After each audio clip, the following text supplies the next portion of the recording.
What's going on, everybody? Welcome to the reveal of number 14 in my power rankings, a deep dive into the Dallas Cowboys. And this video is going to serve as just a perfect reminder of how I just do not fluctuate too much from year to year. I don't overreact to breakout seasons or sports echo chamber rhetoric. You go back to me with this team last year. I had them ranked quote-unquote all the way down at 7th. People called me a Cowboys hater. And when I said pump the brakes on Dak Prescott, let's see how he holds up without an incredible offensive line before we crown him the next Tom Brady, people thought I was too low on him.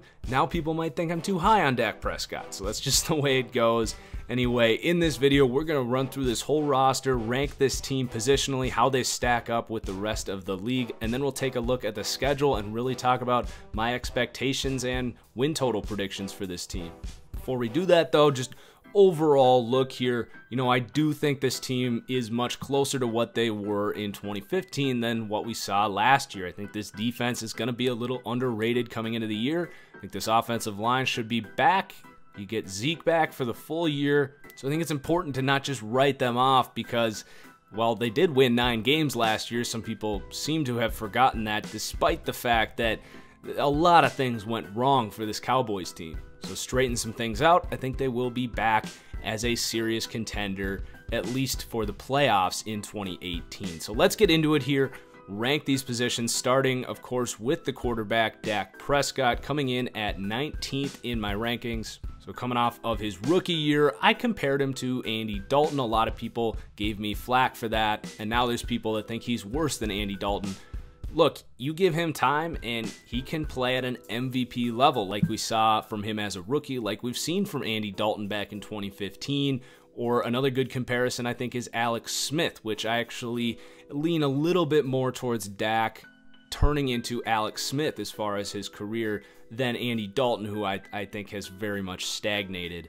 Just think from a mental edge point and the overall athleticism, I think he is much closer to Alex Smith than Dalton. So I think he's fine. I think you can win a Super Bowl with Dak Prescott. He's probably at the very back end of that range. That said, it's not easy to do that, and it does help, by the way, that he's making like $5 this year on that 5th-round rookie contract.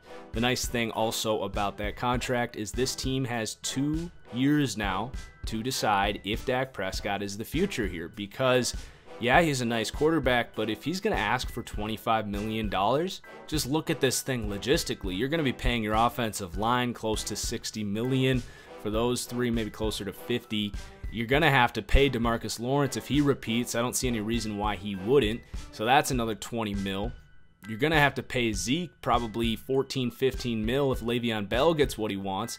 Then all of a sudden, that's just 5 players there that you're paying well over half your cap. You throw 25 mil on that for Dak Prescott, who is a probably slightly below average NFL starter. And then all of a sudden, you got about 30 to 40% of your cap left, and 40's being optimistic for the rest of the 46 players on your team. So that could certainly prove problematic with Dak Prescott, but this is a very nice window with that contract. By the way, no quarterback has won a Super Bowl getting paid over $20 million right now. It's a cap-driven league, so they do have a nice window here. We'll see if they can capitalize or not this year. By the end of the year, I think Dak Prescott performs much closer to what he was as a rookie. We'll talk about this offensive line. You obviously get Zeke back here. I don't think he's going to be quite as efficient as he was in that year that really everything kind of broke right for this Cowboys team, but I do think he plays much better than last year, and a big part of that is the offensive line getting healthy and then drafting Connor Williams. So why not just talk about this offensive line? After bringing that up, they rank 1st in the NFL. Last year, Tyron Smith dealt with injuries, and then they were still trying to figure out what they were going to do after they had let 2 starters from that incredible unit in 2015 go. So you got Lyle Collins back here with another year of experience. I do think he's actually the weakest link.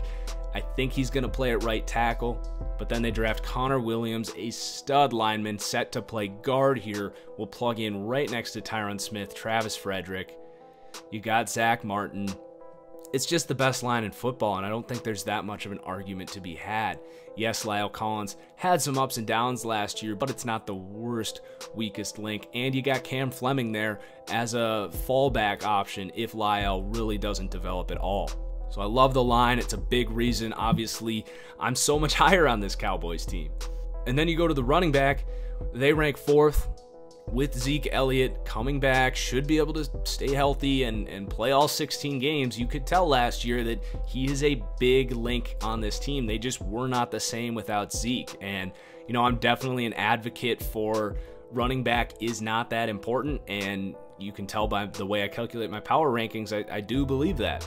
But there are 3 or 4 running backs in this league that do matter, that do make that huge difference, because there's a couple guys that can just constantly fight for those 2 or 3 extra yards, guys you got to account for in the pass game that are just a nightmare for other teams from a defensive play calling standpoint.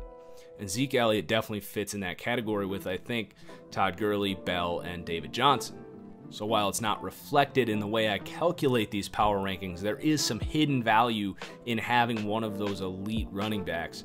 And then I also really liked the drafting of Bo Scarborough here. I was pretty surprised to see a guy that freaky fall to the 7th round. You know, you could say he doesn't have the best finesse. You can call him a slow starter. That's fine. This is the perfect fit for Bo Scarborough. It would be really interesting if something happened to Zeke to see what he could be behind this line. You know, I thought way back when this team drafted Zeke, I thought if they would have gone Jalen Ramsey than Derrick Henry, it would have been an even better draft for them. And Bo Scarborough, not too far off of Derrick Henry in my eyes. I don't think he's quite as fast, but a very similar type of runner, just massive and way faster than any human should be at that size. So excited to see, you know, him maybe get 60, 70 carries, take some workload off of Zeke, and be a big factor for this team on the goal line in 3rd and short situations to spell Zeke. And then you got Rod Smith, who kind of emerged last year as an interesting 3rd down back, can do some nice things catching the ball out of the backfield. And then wrapping up this offense with the receivers, you definitely don't have a number 1 here. Dez is gone, but I do like the things that this team's going to be able to do. I think Dak is very good at distributing the football around. This team is at its best when they get everyone involved and just cause headaches for the defense because they don't know where he's going with the football, especially when you give him that time in the pocket. So the number 1 is technically going to be Allen Hurns. Not a terrible idea to bring him in to replace what you had in Dez as sort of that vertical jump ball guy. Not a huge difference between those two, though Dez does offer a significantly better physical element, but you lose the headache off the field element. For those that watched the All or Nothing series, you could definitely see why Dez has not been signed. You know, the coaches just hate dealing with him. The players get sick of him. So you're not going to deal with that with Allen Hurns. This team drafted 2 really good rookies, I thought. Michael Gallup, 3rd round, was a total steal. Comparison for him, for me, was potentially Stephon Diggs. Similar type of profile as far as how he plays, can move him around. He might even challenge Cole Beasley for some slot reps here. They take Cedric Wilson in the 6th round. I thought that was an excellent value. Not sure he's going to get on the field this year, but do keep an eye on him because you do got Terrence Williams in there, probably is the number 2 on the outside. Deontay Thompson, who did some nice things in Buffalo, should make this team. They do sign Tavon Austin as well. Does he make this team? You know, he's basically competing, I think, with Rod Smith as that 3rd down running back. He should make the team just as a kick returner. They did invest some draft capital to get him and trade for him. But I don't necessarily consider him a part of this wide receiving core. And then, of course, Cole Beasley, very solid in the slot. Also, Noah Brown, 7th round pick last year, big physical profile. And then at tight end, they lose Jason Witten. You're going to get Dalton Schultz in here, who I really liked out of Stanford as a good value in the 4th round. You know, I actually said he could certainly turn out to be a Jason Witten as just a good, you know, short route type of guy, sure hands, decent blocker. Not sure he's going to be that guy as a rookie. You got Jeff Swain, Blake Jarwin, Rico Gathers. Really not a good group of tight ends. Definitely not boosting this wide receiver grade up at all of 26th, but we'll see what Dalton Schultz can offer. So a lot of interesting guys here. I do like what they're going to be able to do, you know, mixing these guys around. but you don't really have any elite playmakers here, so they do rank 26th for me. It's a fine unit. I don't think it's going to be so bad that we're sitting here saying they were bad because the wide receivers dragged them down, but I don't necessarily think they're going to elevate this team to anything immense offensively. Though I do think it's a good offense. They rank 13th, tied for 13th rather, in terms of total offense. So I've got them somewhere between what they were 2 years ago as one of the 2 or 3 best offenses and last year where they were pretty middling.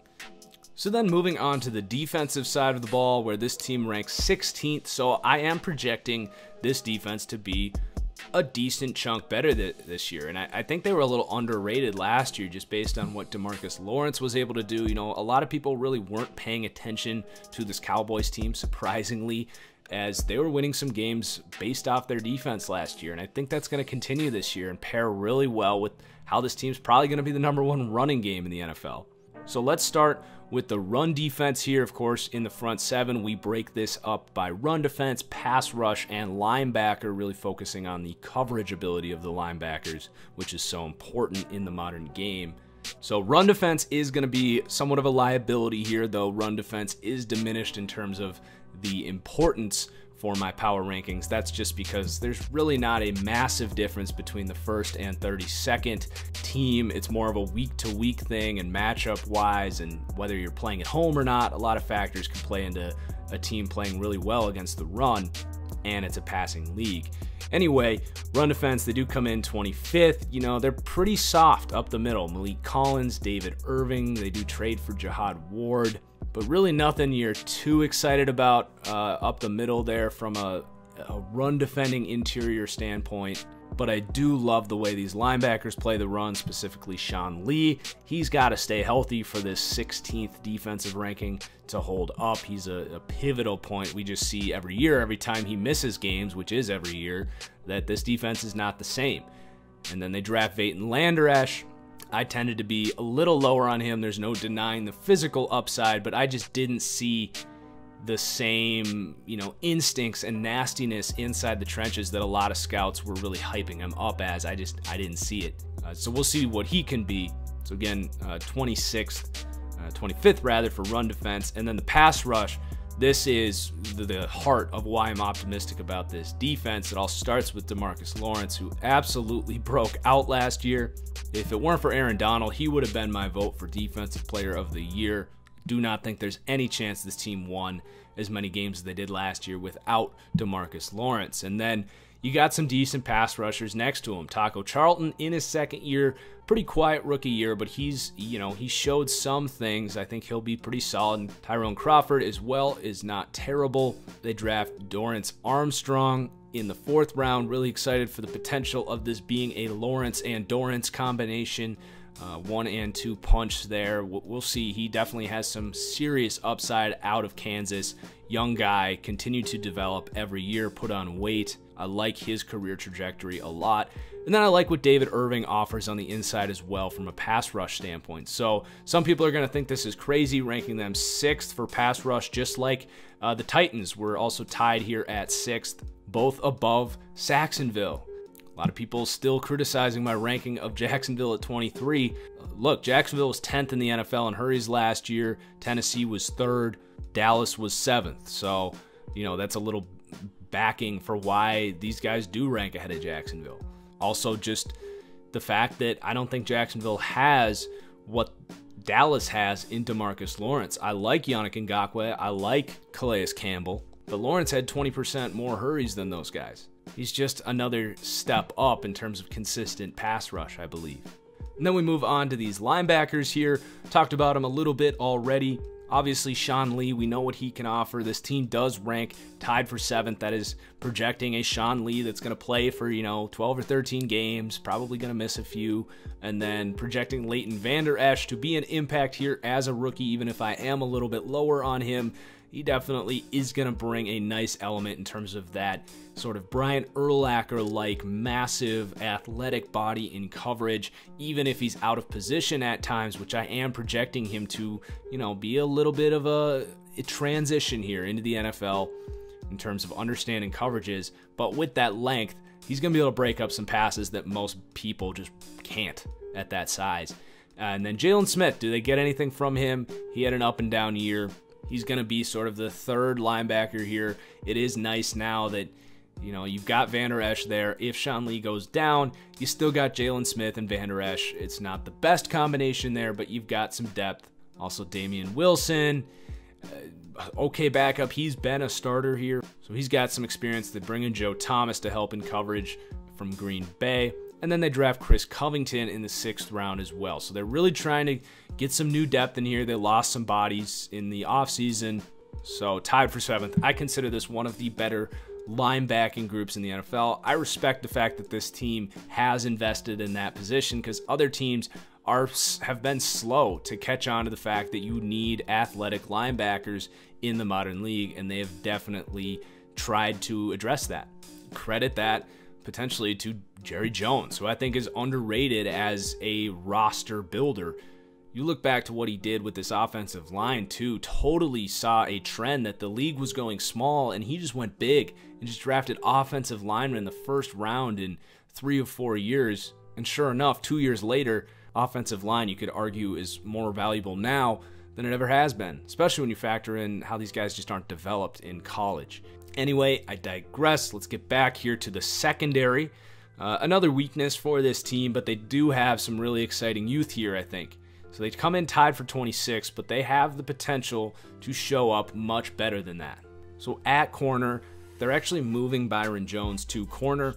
He really hasn't been very good at safety, so I understand that, but it does seem to me a little bit more like a last-ditch effort to get some value out of him. His contract is coming up here, drafted in the 1st round of 15. So I don't know if he's really going to start here because I like the guys here. You got Chidobe Awuzie, who just made my list of 10 breakout candidates for next season. Jordan Lewis, a 2nd-year player here who I thought had a really nice rookie season. You got Anthony Brown, should be the starting nickel here, either him or Jordan Lewis. Honestly, the 3 corners I just mentioned are all very physical. Any of those guys could play in the nickel. So I think Byron Jones is more of the 4th guy here. Should still see the field as sort of that nickel, dime corner, dime safety type of thing. And then also got to talk about Xavier Woods, rookie last year, 5th-round rookie. Played very well as a versatile safety, a lot of nickel corner stuff for him, and then Jeff Heath is going to take over as the true center fielder here. You could do worse, but he's nothing crazy there. Definitely some depth issues at safety as you're looking at Jameel Showers, Kayvon Frazier, and Marqueston Huff. So Heath and Woods have got to stay healthy because I do not think they're going to like what they have in the depth there at safety. Maybe they would just bring Byron Jones back to safety in that event. But I do like the depth at corner. So overall, you've got some youth here that are big pivot points for this defense that if everything works right, this could be a top 10 defense. Again, I rank them 16th, which I believe is going to be a lot higher than most people do. I keep hearing that Dallas doesn't have a defense. I just don't think that's true.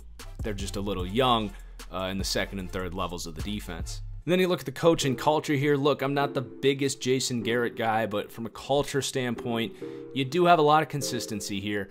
And the biggest thing for me, and the reason they come in 15th for culture, even though as a coach, I'd probably have Garrett in the 20s. The thing with culture for me, a big part of that is having an identity. And this team, they know what they are, and they know what they're going to have to do to win football games, and that is just be badass up front, run the ball, assert their dominance with the best offensive line of football, and then, you know, keep their defense off the field, keep these young guys fresh, limit what they have to do, but use that athleticism that they have on that side of the ball, the defense, and keep them fresh and really show some nice things on the defense. So from a culture standpoint, I do like what this team has going. So it's time to wrap this up looking at the schedule here. It's a tough NFC schedule, just as you would expect. So I've actually got them starting 4-4 and just rotating games. And yes, I realize I have them going 8-0 at home and 8-0 on the road. Obviously, it's not going to play out that way. You know, maybe they win in Washington and drop it at home. But when you're projecting a schedule, it is much more realistic to project home wins and lose on the road. So got them starting 4-4 and a lot of question marks on the schedule. You'll see a huge win range here. 6-12 is my win range. So at Houston, at Washington, can they take those? against really tough teams. And then I gave them wins against New Orleans and Philly at home, but then going on the road and losing to Indianapolis and the Giants. So this is a very tough Cowboys team to predict. When we get through this entire deep dive series, we will get my official season predictions, get you a more hard number on what I'm truly predicting here for Dallas. Do I think they can get into the playoffs? You know, I think they're right on the cusp here, ranking 14th. It's a tough schedule, and technically, according to this, I'm saying under the 8.5 wins. I'm just going to say don't bet it. The schedule's too tough. There's just a few too many question marks on the defensive side of the ball for me to feel confident with this tough NFC schedule that they can get that done. But overall, I think a pretty optimistic outlook for this Cowboys team, at least according to the comments that I've been getting.